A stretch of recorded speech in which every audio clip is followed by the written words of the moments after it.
Let me ask you something. When a nation of 1.4 billion people decides to keep its lights on, is that a crime? Because lately it almost sounds like it is. You've seen the headlines, India defies US sanctions, India buys Russian oil. But what if I told you the outrage isn't really about oil at all? It's about control. America's frustration isn't because India is doing something immoral, it's because India is doing something independent. For decades, the West has been the compass of global morality. They say who's right, who's wrong, who's punished, who's forgiven. But suddenly, a country like India says, we'll buy what keeps our people warm and we'll decide what's right for us. That's not defiance, that's sovereignty. And the moment you stop playing by someone else's rules, they stop seeing you as a partner and start seeing you as a problem. When we talk about why America dislikes India buying oil from Russia, we have to begin with the geopolitical tension that underpins this situation. After Russia invaded Ukraine in 2022, the United States and its allies imposed sweeping sanctions designed to isolate Russia economically and politically. These sanctions were not just about punishing Russia, they were meant to send a message that countries standing for democracy and international law should not financially support Moscow.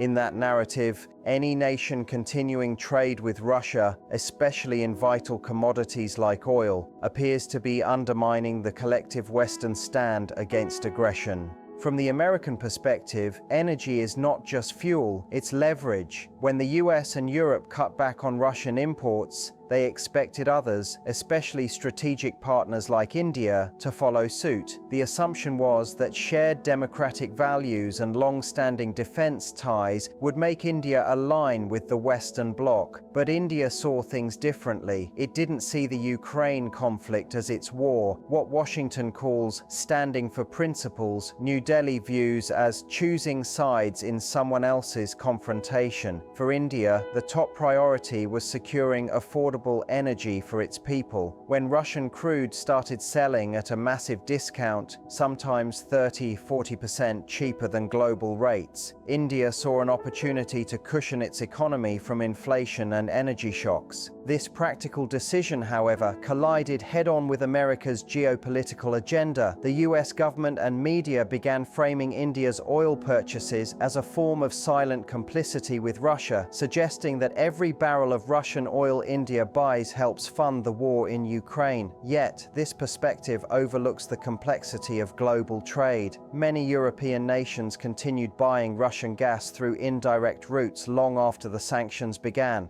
and Western companies themselves found loopholes to keep certain business ties alive. The difference is visibility. India's purchases are transparent and large-scale, making it an easy target for moral criticism. What this really exposes is the tension between idealism and realism in international politics. The US operates from a position of moral authority, expecting alignment as a show of loyalty. India operates from a position of pragmatic necessity, guided by self-interest and survival. When those two philosophies clash, what emerges is not hatred in a literal sense, but frustration, a reflection of America's diminishing control over global consensus and India's growing confidence in setting its own course. India's decision to buy discounted oil from Russia is rooted deeply in economic necessity, not political defiance. When the war in Ukraine began and Western nations imposed sanctions on Moscow, global oil prices skyrocketed. For countries like the United States, which have strategic reserves and stronger currencies, such price hikes were manageable. But for India,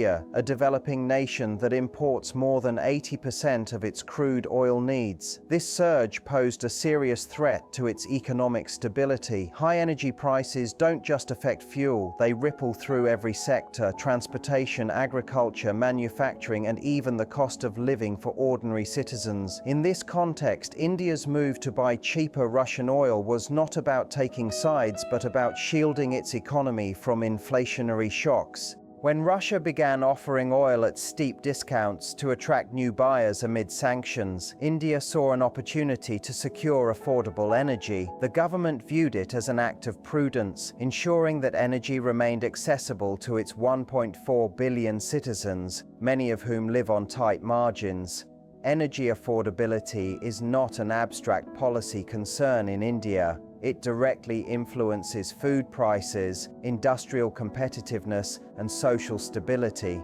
If India had chosen to align fully with the Western sanctions regime, it would have faced soaring fuel costs, disrupted supply chains, and slower post-pandemic recovery. In simple terms, the moral satisfaction of following Western sanctions could have come at the cost of domestic hardship. From an American perspective, this rationale appears self-serving, but for India, it's a question of balance. The country cannot afford to alienate Russia, which is not only a major energy supplier, but also a crucial defense partner. At the same time, India maintains strong strategic and economic ties with the US. This tightrope walk is what makes its foreign policy pragmatic. By purchasing oil in a way that doesn't technically violate sanctions, often through intermediaries or different payment systems, India has managed to stay within the legal boundaries while prioritizing its national interests. Critics in the West often frame India's behavior as opportunistic, but that overlooks the economic reality of a nation still fighting to sustain growth and lift millions out of poverty. For India, discounted oil from Russia is not a geopolitical statement. It's a survival strategy designed to keep the wheels of its economy turning in a volatile global landscape. The idea of double standards lies at the heart of America's criticism of India for purchasing Russian oil. When the United States and its European allies imposed sanctions on Moscow, the expectation was that the rest of the world would follow suit as a moral and political obligation. Yet, while Washington publicly condemned countries that continued trading with Russia, many Western nations quietly found ways to maintain their own indirect connections. This contradiction did not go unnoticed, especially by nations like India, which were being pressured to cut off a vital source of affordable energy. The hypocrisy of the situation became clear when reports emerged that European countries were still importing Russian energy through intermediaries or purchasing refined products made from Russian crude in other markets. In essence, the same oil that India was criticized for buying was finding its way into Western economies through back channels. The global oil market is deeply interconnected, and sanctions are rarely airtight. When India buys crude oil from Russia and refines it into diesel or gasoline, those refined fuels often end up being sold in Europe or other Western countries. This means Western consumers are still indirectly benefiting from the very Russian oil they claim to reject. The difference is one of visibility. When India buys directly, it becomes a headline. When the West does it indirectly,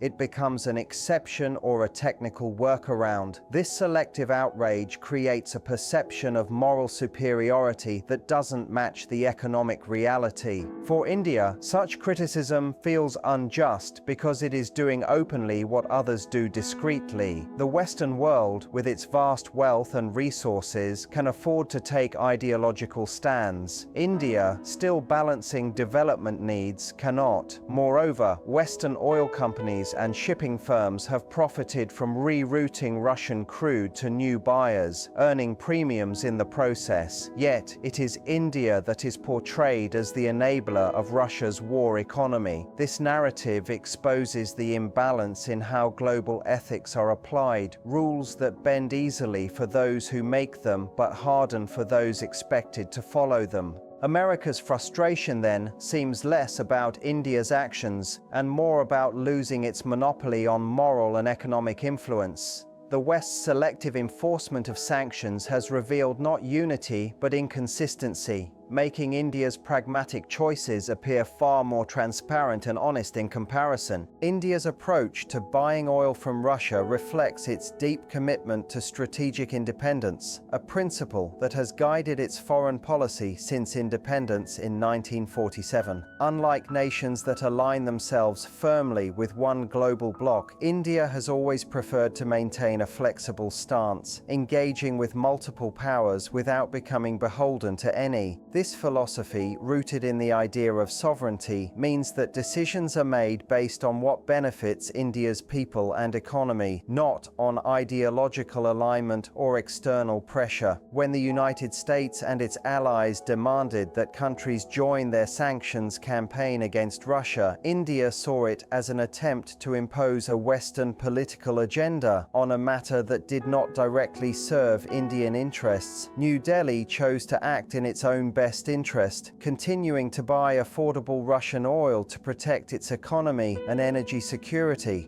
This independent stance is not new. During the Cold War, India resisted joining either the US-led Western Bloc or the Soviet camp, instead becoming a founding leader of the non-aligned movement. That legacy still shapes India's diplomatic identity today. Modern India sees itself as a power capable of balancing relationships with Washington, Moscow, Beijing, and others, based on strategic logic rather than loyalty tests. Buying oil from Russia, therefore, is not a betrayal of democratic values or a rejection of Western friendship. It is an assertion of India's right to make choices without external dictation. The decision underscores that India's partnerships are transactional, pragmatic, and guided by national priorities rather than ideological alliances. This independence sometimes unsettles the United States because it challenges the post-Cold War world order in which America's approval was seen as essential for legitimacy. The fact that India can maintain strong defense and trade ties with the US while simultaneously deepening its energy cooperation with Russia illustrates the shift toward a multipolar world, one where power and influence are distributed among several nations rather than concentrated in one. Washington's frustration, in part, stems from this recognition that India is no longer a passive partner but an autonomous actor shaping its own global path. By refusing to take sides in the Russia-Ukraine conflict, India has made a statement that its foreign policy cannot be dictated by pressure or moral lectures, but will continue to reflect its independent judgment of what serves its national interest best. So before you judge India for buying oil from Russia, ask yourself this. If your nation's survival depended on cheap energy, would you really choose politics over people? Because this isn't just about India. It's about every country that's tired of being told how to survive by those who've never had to choose between feeding their people and pleasing their allies. The divide between America and India over Russian oil purchases can be traced to a clash of perspectives: moral narrative versus economic need. The United States views the war in Ukraine as a moral battle between democracy and autocracy. It frames its foreign policy decisions through the language of ethics, arguing that standing with Ukraine is about defending freedom, sovereignty, and international order. From this viewpoint, any nation that continues business with Russia appears to be funding aggression and undermining global justice. This moral lens allows America to rally allies under the banner of shared values, presenting sanctions not only as an economic tool, but as a moral obligation. The expectation, therefore, was that India, as the world's largest democracy, would naturally align with this vision and cut ties with Moscow's energy exports. India, however, approaches the same issue through a completely different lens, one grounded in realism and necessity. For New Delhi, the war in Ukraine is not a moral theater, but a distant geopolitical event with significant economic consequences. India's primary responsibility is to its 1.4 billion citizens, not to the ideological battles of distant powers. When Western sanctions drove global oil prices upward, India faced the immediate threat of inflation, slowing growth, and energy insecurity.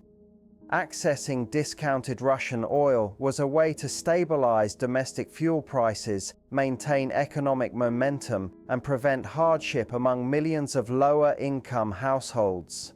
To India, this was not an act of defiance or moral compromise, it was responsible governance. The difference lies in how both nations define morality in practice. For the United States, morality often means defending principles, even at high cost. For India, morality means protecting people's well-being before engaging in ideological commitments. This is why, when American officials question India's ethics for buying Russian oil, India counters by pointing out that Western Europe continues to import Russian gas through loopholes and intermediaries. It is not that India rejects moral arguments, it simply prioritizes survival and self-reliance as moral imperatives of their own. In essence, America's moral narrative and India's economic realism are two sides of the same global coin. One seeks to preserve an order built on values and influence, while the other seeks to ensure stability in a world where moral purity often carries a price ordinary citizens cannot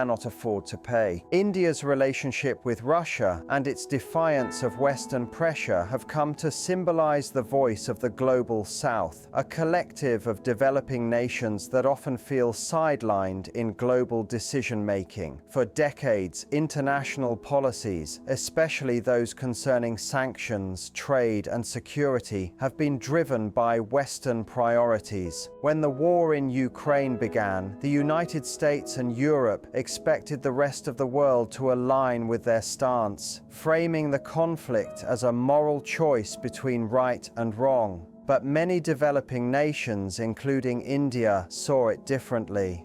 They viewed the crisis as another example of great power rivalry in which their economies and people were once again caught in the crossfire. India's refusal to blindly follow Western sanctions on Russia became a symbolic stand for economic sovereignty and pragmatic policy-making within the global South. For these nations, the call to cut off Russian energy came across as hypocritical and detached from their realities. Most countries in Asia, Africa, and Latin America rely on affordable imports to sustain their economies, and few have the luxury of choosing ideological purity over survival. India's decision to continue buying Russian oil, even under Western criticism, resonated with other developing nations that face similar pressures. It communicated that a country could engage with global powers on its own terms, prioritizing domestic needs without surrendering to moral coercion. This stance strengthened India's image as a leader and representative of the global South, one willing to articulate what many others quietly believe, that Western powers often expect compliance from poorer nations while exempting themselves from the same standards. At international forums, India has emphasized that the global South should not have to pay the price for conflicts it did not start. Rising energy costs, disrupted food supplies, and inflation have hit developing countries the hardest since the Ukraine war began. India's balanced approach, condemning violence while maintaining economic engagement, has therefore been perceived as both practical and empathetic. It acknowledges the human cost of war without ignoring the economic pain of billions who have no influence over global conflicts. By asserting its independence, India has amplified a collective frustration that runs deep in the global South, the demand for an international order that considers the realities of developing economies instead of expecting them to bear the moral and financial burdens of Western geopolitical decisions. India's continued oil trade with Russia represents more than just an economic decision. It signals a deeper transformation in the structure of global power. For decades, the international order has largely revolved around American influence, both political and economic. The United States, along with its Western allies, has acted as the world's primary moral and strategic authority, setting the tone for sanctions, alliances, and global norms. But India's refusal to follow Washington's expectations during the Russia-Ukraine conflict highlights a shift toward a multipolar world, where influence is shared among several powers rather than dominated by one. This change reflects the growing confidence of emerging nations, particularly in Asia, to act independently and prioritize national interest over global pressure. India's rise as a global player is driven by a combination of economic strength, strategic importance, and demographic weight. As one of the fastest growing major economies, India is no longer dependent on Western approval to validate its decisions. Its partnerships span multiple power centers. It buys weapons from Russia, trades with the US, invests in ties with Europe, and engages diplomatically with China and the Gulf.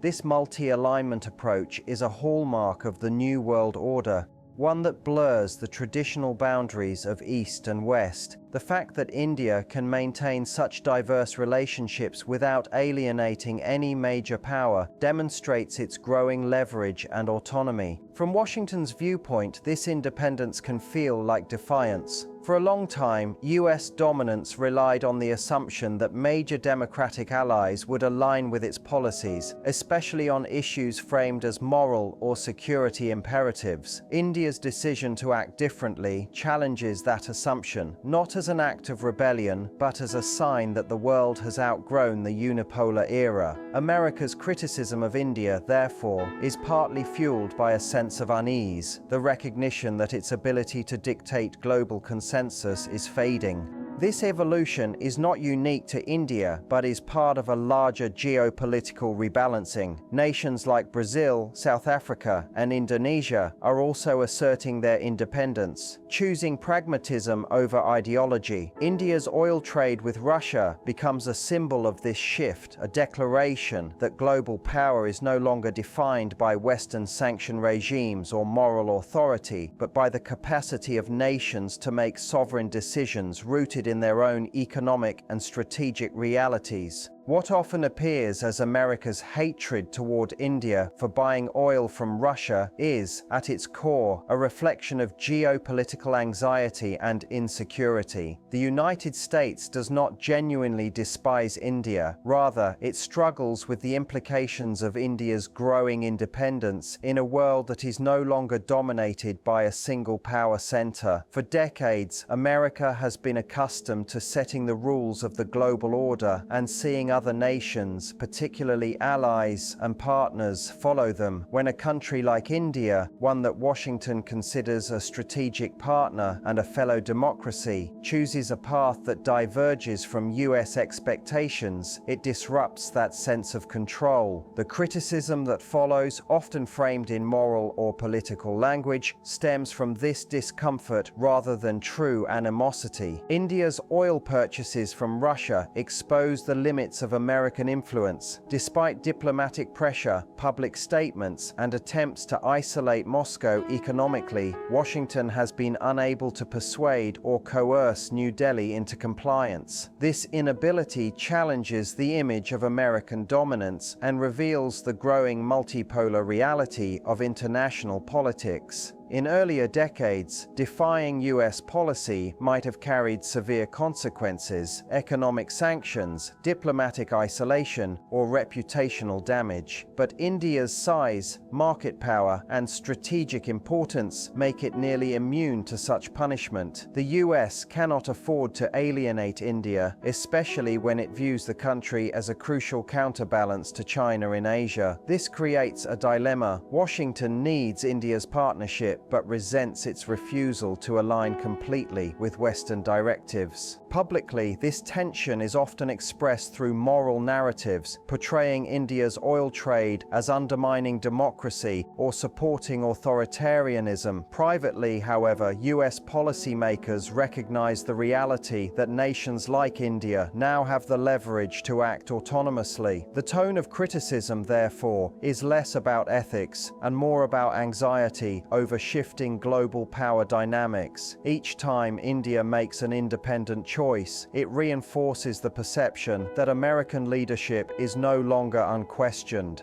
The so-called hatred, then, is better understood as frustration, an emotional response to losing monopoly over global decision-making. It reflects America's fear of irrelevance in regions where its influence once went unchallenged. India's confidence in pursuing its interests without needing US approval is not a rejection of partnership, but an assertion that respect, not obedience, will define modern alliances. In the end, this entire debate isn't really about oil. It's about identity, power, and independence. America's frustration with India reveals a deeper truth about the changing world we live in, a world where moral authority can no longer be dictated from one capital, and where nations like India are no longer willing to compromise their people's needs for someone else's politics. India's decision to buy oil from Russia is not rebellion, it is responsibility, a decision born out of realism, not rivalry. It represents the voice of every developing nation that refuses to be cornered into choosing sides in conflicts it did not create. What we're witnessing is a quiet but powerful shift, from dependence to sovereignty, from alignment to balance.